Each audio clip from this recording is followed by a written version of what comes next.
오늘 욥기 4장의 말씀을 보았습니다. 욥기 2장까지 하나님께서 어, 욥에게 두르고 있던 그 여러 울타리들을 이게 걷어내게 하셨습니다. 어, 그 울타리들이 다 제거되고 난 다음에 이제 어제 말씀에서 욥은 자신의 생일을 저주하면서 내가 왜 이런 일을 당해야 되는가? 내가 왜 태어났는가라고 질문을 하죠. 그러나 이 질문은 어찌 들으면 듣는 사람에게는 참, 부담스러울 수 있는 그러한 질문입니다. 왜냐하면 하나님이 그 사람에게 생명을 주시고 그 영혼에게 호흡을 주셨는데 그가 왜 태어났는가라고 질문을 하게 되면 이것은 사실 무엇처럼 들립니까? 하나님의 창조 섭리를 거스르는 것처럼 들립니다. 이러한 욥의 이야기를 듣자 욥의 옆에서 가만히 있던 세 친구의 이제 대화가 시작되는 겁니다.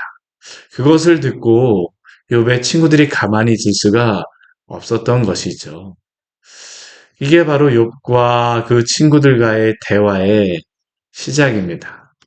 그러나 이렇게 진행될 때 욥도 그렇고 욥의 친구들도 그렇고 지금 어떠한 사건이 있는지는 전혀 알지를 못합니다.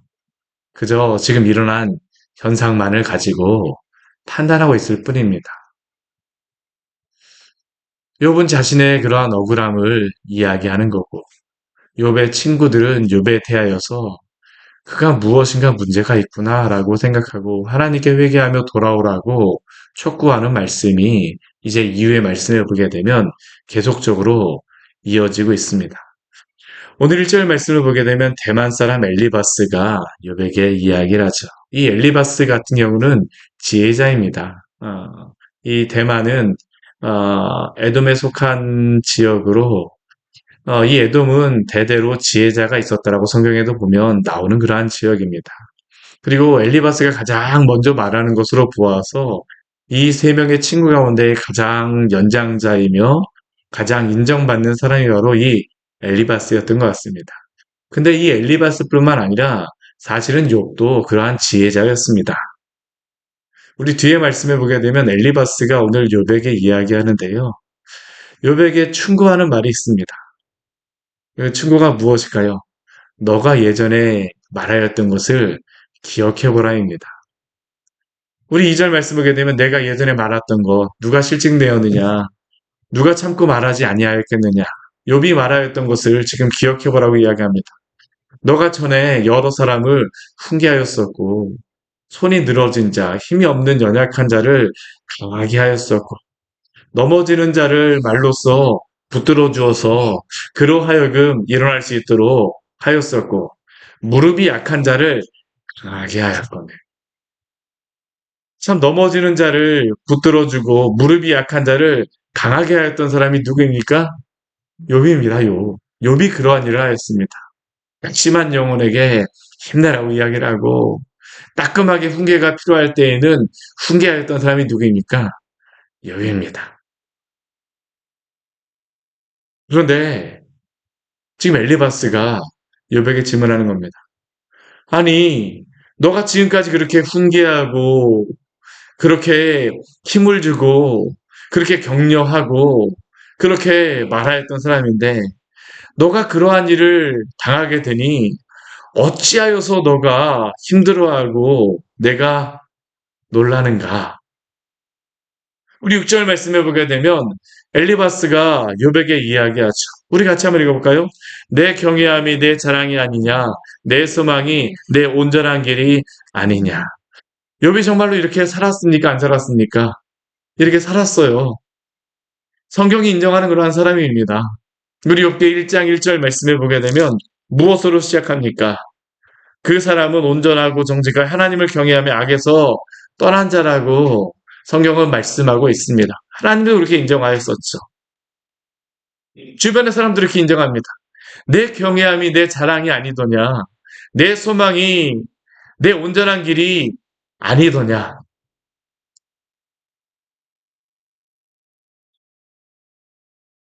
그런데 이렇게 엘리바스가 여백에 이야기하는 이유가 있습니다. 결과를 갖고 이야기하는 거죠. 무엇입니까? 한번 생각해봐. 죄 없이 망한 자가 누구며 정직한 자의 끊어짐이 어디 있는가? 죄 없이 망하고 정직한 자가 끊어지는 것이 어디 있느냐라는 겁니다. 이게 성경의 말씀을 보게 되면, 우리가 성경의 여러 말씀을 보게 되면 틀린 말씀입니까? 틀린 말씀은 아닙니다. 우리가 성경의 말씀을 보게 되면 인과응보의 그러한 그 원리는 성경의 전반적인 그러한 부분에서 흐르고 있습니다. 이것을 부인할 수가 없어요. 하나님께서는 분명히 하나님을 믿고 의뢰하며 순전하게 의지하는 자는 하나님이 붙들어 주시고 인도하여 주신다라고 약속하여 주십니다. 그러나 하나님을 의지하지 않는 자에 대해서는 하나님의 그 벌이 있다라는 것을 우리에게 말씀합니다. 우리 열왕기 상하의 그러한 말씀이 바로 또한 이러한 말씀을 우리가 보지 않았습니까? 분명히 이것을 보았어요. 그래서 엘리바스는 욥에게 지속적으로 이야기하죠. 악으로 밭갈고 독을 뿌리는 자, 우리 4장 8절에 악을 밭갈고 독을 뿌리는 자는 그 결과가 무엇입니까?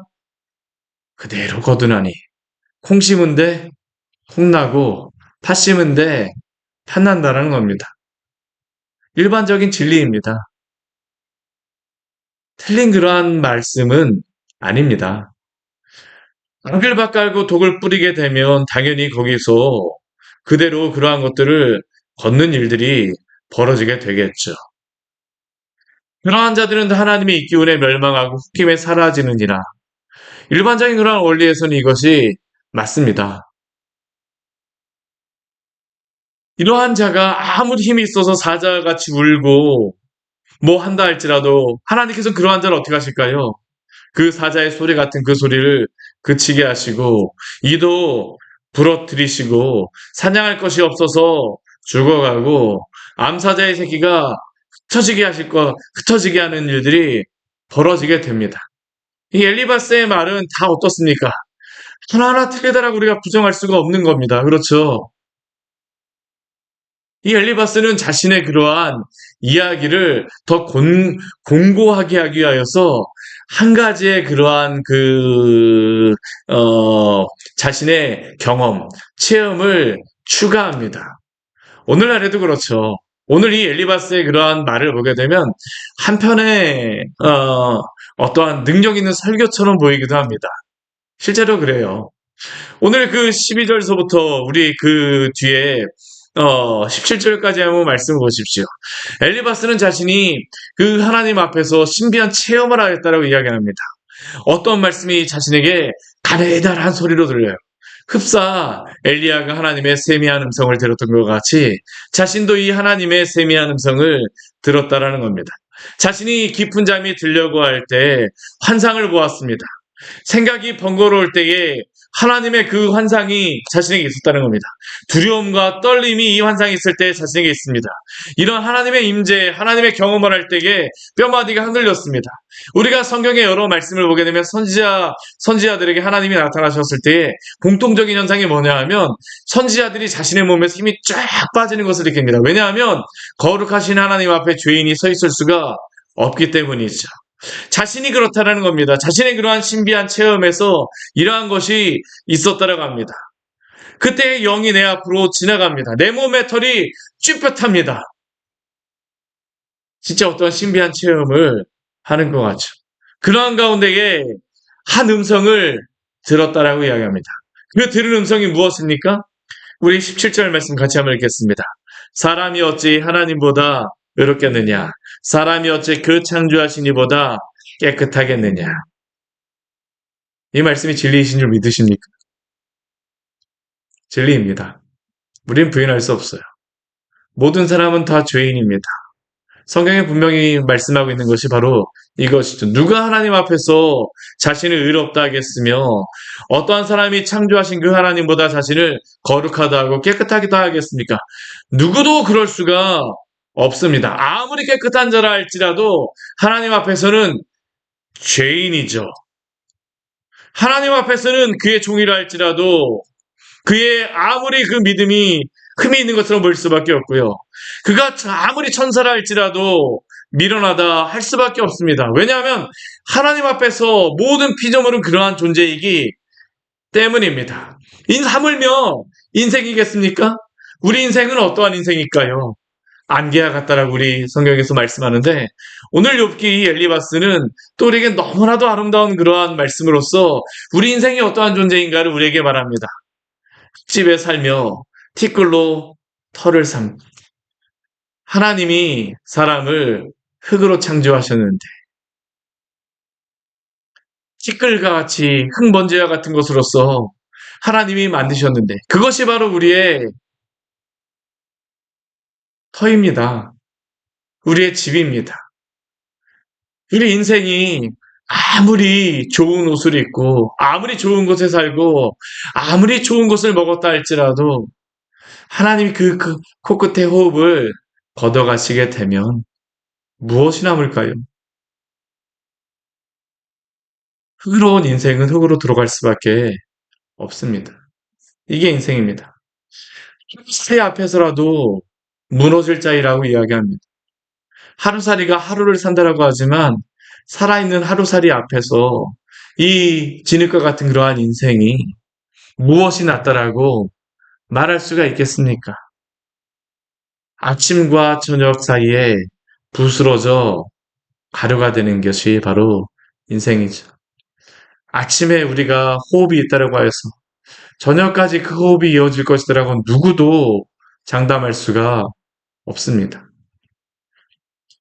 우리 인생은 이 땅 가운데서 언젠간 사라질 자이고 기억하는 자가 없습니다. 아무리 유명한 사람이라 할지라도 그 기억하였던 사람조차도 어떻게 할까요? 이럴 수밖에 없습니다. 이게 바로 인생이죠.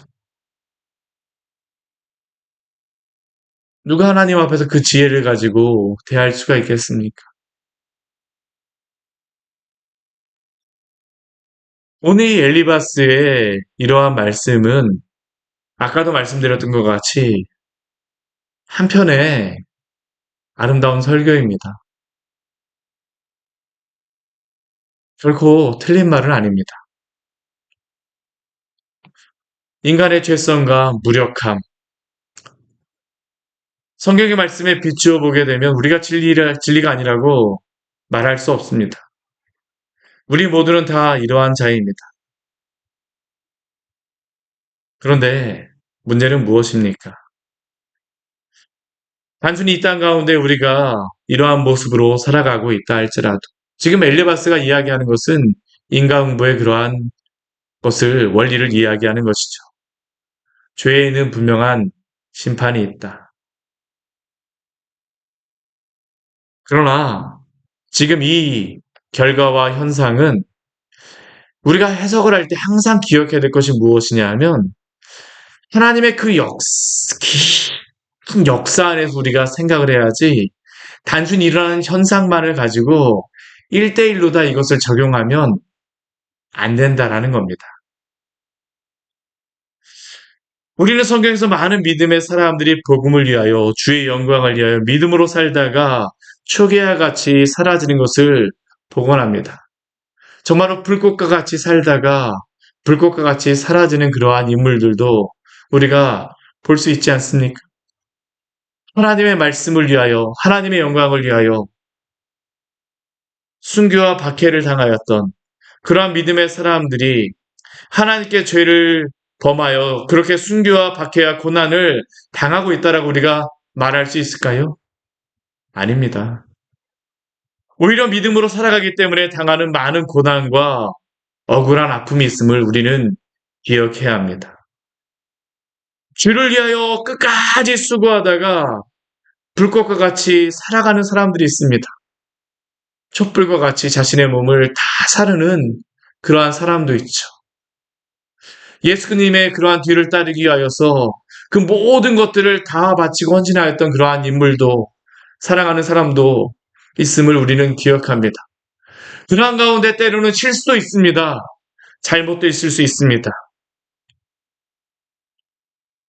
주의 교회를 위하여 하나님의 영광을 위하여 그러나 나의 모든 향유옥합을 깨뜨려 섬기기며 봉사하다가 당하는 고난과 환란이 어찌 단순히 인과응보의 결과의 그러한 현상만으로 지금 이 순간만을 판단할 수가 있겠습니까? 결과가 나쁘다라고 하여서 하나님께 대하여 죄를 지었다라고 우리는 말할 수 없는 존재입니다. 왜냐하면 우리조차도 다 그러한 죄 가운데 매여 있는 존재이기 때문입니다. 만약 그렇게 하나님의 나라를 위하여 순교한 우리의 믿음의 지체들이 하나님께 죄를 범한 것입니까? 아닙니다. 진짜 중요한 판단과 결과는 결국 이 땅에서 우리가 판단할 수 있는 부분이 아님을 기억하시기를 바랍니다. 이러한 것은 하나님의 긴 역사 안에서 하나님께서 판단하실 것이며 판단되어질 겁니다. 이러한 것으로 본다면 오늘 엘리바스는 지금 실수를 하고 그가 죄를 범한 것이죠. 왜냐하면 욥이 지금 당하고 있는 고난은 분명히 1장과 2장의 배경을 가지고 있는 것이기 때문입니다. 하나님께서 욥을 통하여서 하나님을 믿는 믿음이 무엇인가, 또 믿음이 성장한다라는 것이 무엇인가를 보여주시기 위하여서 욥을 친히 사용하시는 것입니다. 하나님의 깊은 뜻 가운데 행하시는 그 인생이 바로 욥의 인생이었습니다. 그렇게 우리는 어떠한 사람을 판단할 때, 특히 우리의 지체를 볼 때에 함부로 이러한 인간응보의 그러한 원리를 가지고 판단하지 않아야 합니다. 왜냐하면 우리가 판단받는 것은 사람에게가 아니라 하나님께이기 때문입니다. 분명히 하나님의 말씀과 복음과 진리를 가르치고 훈계해야 됩니다. 오늘 엘리바스가 하였던 이러한 외침이 분명히 강단에서 외쳐져야 되고 또 때로는 훈계가 되어져야 합니다. 그러나 그 모든 것의 판단까지 우리가 가지고 있다라고 생각하지 않아야 될 줄 믿습니다. 우리도 언제든지 실수할 수 있는 그러한 자이기 때문이죠. 분명히 우리는 주님의 진리를 통하여 구원을 받습니다. 그러나 그 진리는 항상 은혜가 담보된 진리임을 기억하시기를 바랍니다. 사도 바울이 그래서 그렇게도 서신서에 보면 은혜와 진리 가운데에 무난한다라고 우리에게 이야기하죠.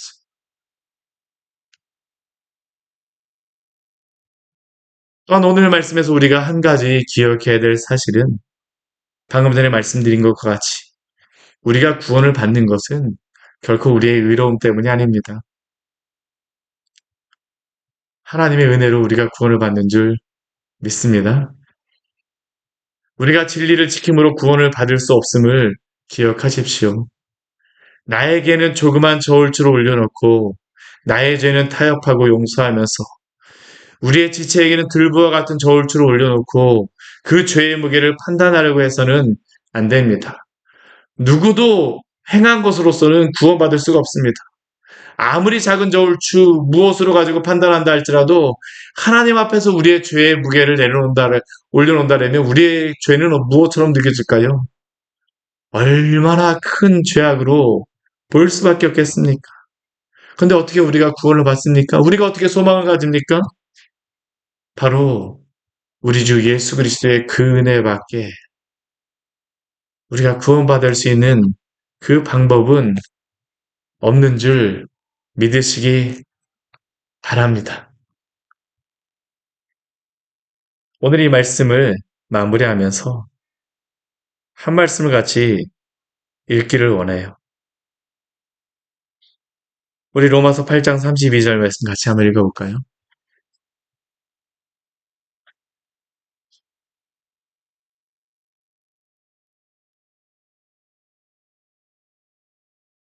로마서 8장 32절 말씀입니다. 같이 읽겠습니다. 자기 아들을 아끼지 아니하시고 우리 모든 사람을 위하여 내주시니까 어찌 그 아들과 함께 모든 것을 우리에게 주시지 아니하겠느냐. 아멘. 제가 이 말씀을 그냥 전하였다라면 이전에는 오늘 욥기의 말씀을 그냥 말씀으로만 전했을 거예요.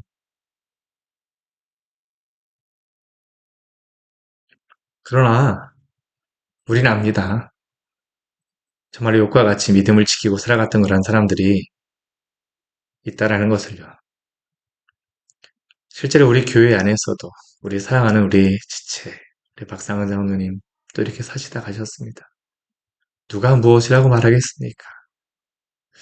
우리 박 장로님이 가장 좋아하셨던 말씀이 바로 이 말씀이죠. 자기 아들을 아끼지 아니하시고 우리 모든 사람을 위하여 내주시니까 어찌 그 아들과 함께 모든 것을 우리에게 주시지 아니하겠느냐. 심지어는 결혼식에 설교까지 이 말씀을 하시겠다라고 하셨던 분이 바로 박장로님이라고 하더라고요. 누구도 우리의 의로서는 구원을 받을 수 없습니다. 오직 우리는 하나님의 그 사랑, 예수 그리스도의 그 은혜, 우리를 용납하여 주신 그 놀라운 사랑과 은혜만으로 구원받을 수 있음을 기억하시기를 바랍니다. 우리가 이렇게 용납받았으니, 하나님 앞에 용납받았으니, 또 우리 지체, 옆에 있는 지체의 조그만 티를 보면서 판단하기보다는 또 그를 사랑함으로 7번씩, 70번씩 7번이라도 용서하라고 말씀하신 예수님의 말씀을 기억하며 또한 주님의 뒤를 따라가는 우리 귀한 성도님을 되시기를 축원합니다. 같이 기도하도록 하겠습니다. 하나님 아버지 오늘